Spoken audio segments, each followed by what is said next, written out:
Hey y'all, welcome to day one of Unit 9. We are starting our Imperialism unit, and if there's one main thing I want you to remember about this unit, about imperialism, it is this. I hope my sound works on this.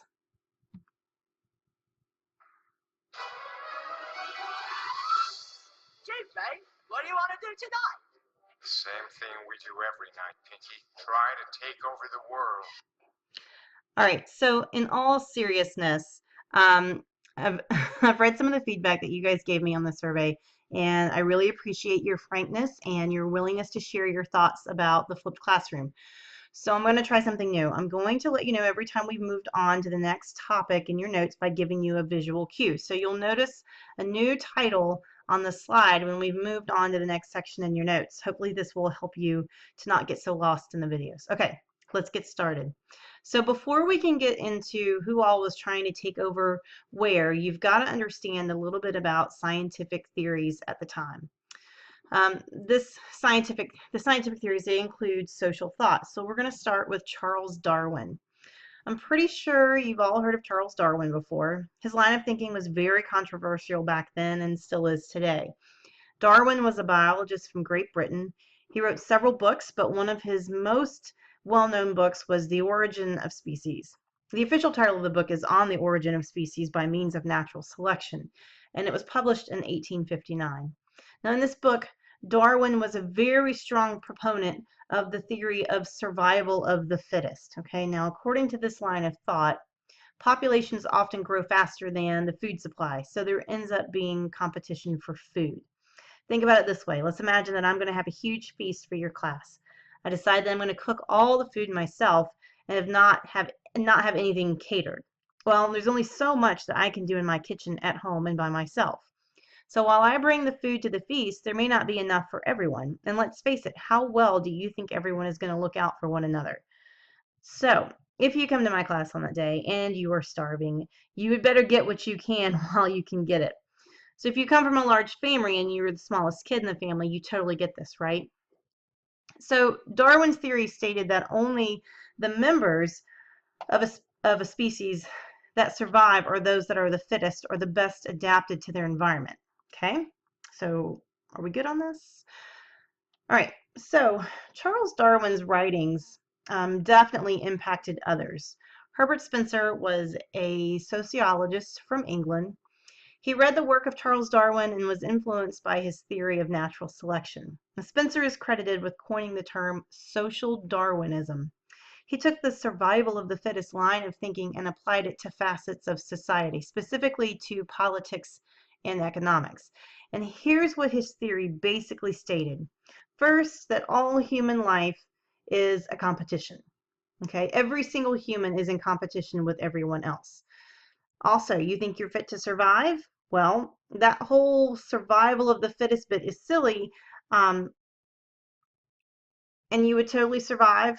Okay, so you better be wealthy and successful if that's what you think. If you think that this whole I'm gonna definitely survive and this whole survival thing of the fittest is silly, you got to be wealthy and successful, because according to Spencer, if you are poor, you're gonna stay poor, and that's because you are weak. Okay, so the poor stay poor because they are weak.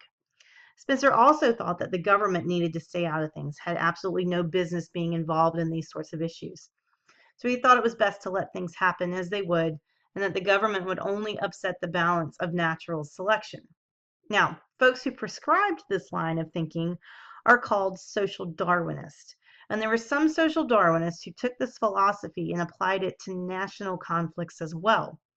When used in this manner, social Darwinists were able to justify military force when used. So if you think back to Unit 7, the unit about nationalism, this whole survival of the fittest theory is also used by nationalists as well as imperialists, and you'll see how in this unit. So this unit is all about imperialism, but what is it exactly? Well, the textbook definition is a policy in which a strong nation seeks to dominate other countries politically, economically, or socially. You'll also hear imperialism referred to as colonialism, as it is the time when dominant industrialized countries were trying to gain as many colonies as possible. Now, these countries that are trying to take over other countries and form colonies are called mother countries. And the age of imperialism lasted from around the mid 1800s all the way until the mid 1900s, so just until about 70 years or so ago. Without a doubt, the most imperialistic country was Great Britain, but there were other imperialistic countries as well. France, the United States, the Netherlands, and Belgium were all in the mad dash to gain territory. Now, in the questions column of your notes, I want you to give me one sentence explaining this political cartoon. Okay. Um, Tell me what it means. All right. Tell me what you think. How would you caption this cartoon? Okay. So take just a minute, click pause. But before you do that, let me give you a little bit of help. There was a saying at one time that the sun never set on the British Empire. So tell me what that means. Take a second, click pause, do those couple things in the column of your notes, okay? All right, now this is Queen Victoria, and she was, until 2015, the longest reigning Queen of England. She ruled for 63 years. She came to rule England when she was 18 years old and ruled from 1837 until her death in 1901. Now, Queen Victoria was the monarch on the throne of England during much of the age of imperialism. So what does imperialism look like? I mean, yeah, it's countries trying to take over other countries, but what does that mean? Well, imperialism will look like one of three ways: a colony, a protectorate, or a sphere of influence. So let's start with a colony. A colony is when a territory is directly controlled by another country. A few examples from history: you have the 13 colonies before the United States of America declared independence from Great Britain. Also, Somaliland was a French colony in East Africa. And here's another one. Britain controlled India and Australia. These were under British control until Australia gained independence in 1901 and India didn't gain independence until 1947. The next type of colonialism or imperialism is a protectorate. A protectorate is a country that has its own government, but its foreign policy is determined by another country. For example, Puerto Rico is a protectorate of the United States. Puerto Rico is its own country, but we direct their foreign policy, meaning how they interact with other countries. Your third type is a sphere of influence, which is defined as a country whose economy and trade are controlled by a foreign country. It's when an outside power claims exclusive investment or trading privileges within a country or over a country. So one example from the past is China, and you can see in the political cartoon here that many countries are represented here as trying to get a piece of the pie or to gain a piece of control of China to control.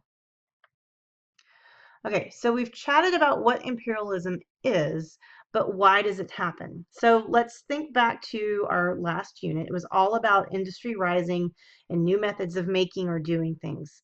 So with the rise of industrializations, imperialism increased as well because these industrialized countries, like Great Britain, were seeking raw materials in order for industries to for them to be able to continue making goods, but also they were looking for new markets where they could sell these goods as well.